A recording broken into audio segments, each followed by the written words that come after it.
Current and former FBI officials tell NBC News they're shocked and dismayed over President Trump's choice for the Bureau's deputy director. Trump has selected right-wing podcaster and former Secret Service agent Dan Bongino to serve as second in command at the FBI.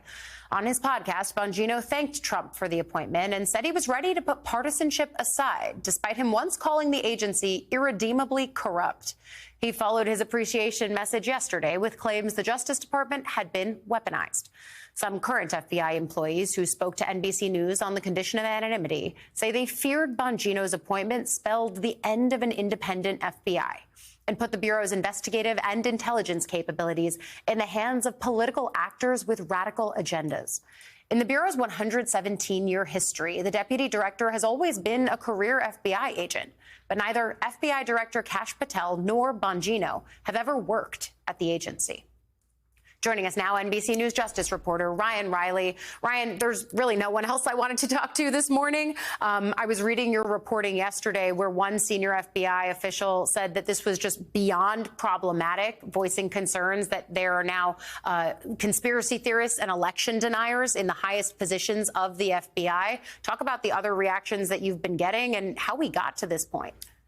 Yeah, a lot of eye rolls, and this is a really important role within the FBI. In fact, some people think it's more important really than the director, because the FBI deputy director is really the one who is running everything, making everything stays on schedule, really just running the Bureau fundamentally, while the director might deal with some higher level stuff and, interactions with Congress, that sort of thing. This is someone who's going to be more of the sort of day-to-day person grinding it out at the Bureau, and that does not seem to be Dan Bongino's background here. And I think what has disturbed a lot of FBI agents is it seems like, the conspiracy theories are really the reason that these individuals got the job, and their willingness to engage with really kind of ridiculous conspiracy theories about, January 6th and so on, right? These are individuals who engage with those things publicly. And when you look at Donald Trump's history about, his previous FBI director choice, right? That's someone who was not willing to sort of engage in those conspiracy theories, who was willing to hold the line of truth. And the question is whether or not these individuals who are now going to be taking over,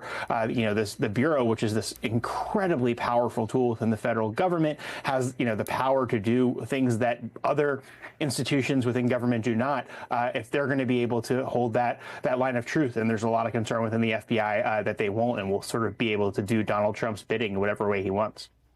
Somewhat founded in their concerns, right? When you look at the way that these two men have spoken in the past about this very agency. But then there's also the piece, the FBI Agents Association said in a memo that Kash Patel had privately committed to installing an agent as his second in command. So what happened here, and how did it end up being Bongino?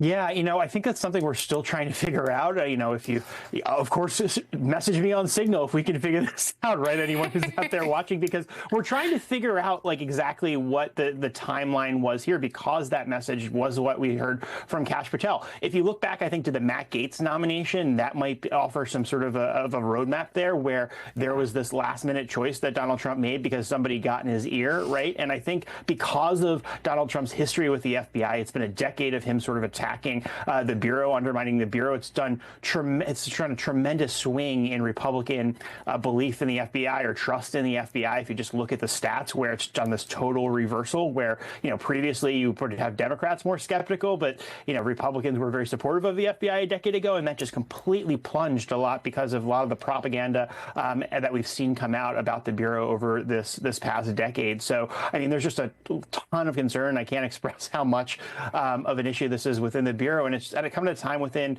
in recent weeks since Donald Trump took office, it's been just this tremendous turnover within the FBI. You've had all the leadership gone. There's just so much change going on within the Bureau right now. There's just a lot of worries about what this institution is going to look like going forward.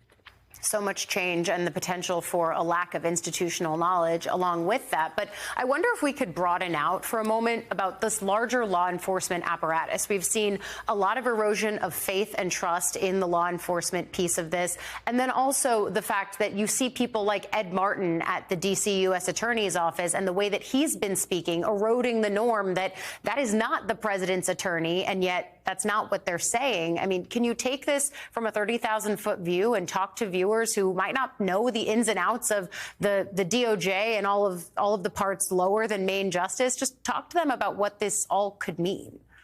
Yeah, I mean, there's been just a huge change there's been just a bunch of DOJ rules violated. This is not how DOJ normally operates on a daily basis. And you're looking at that statement from Ed Martin right there.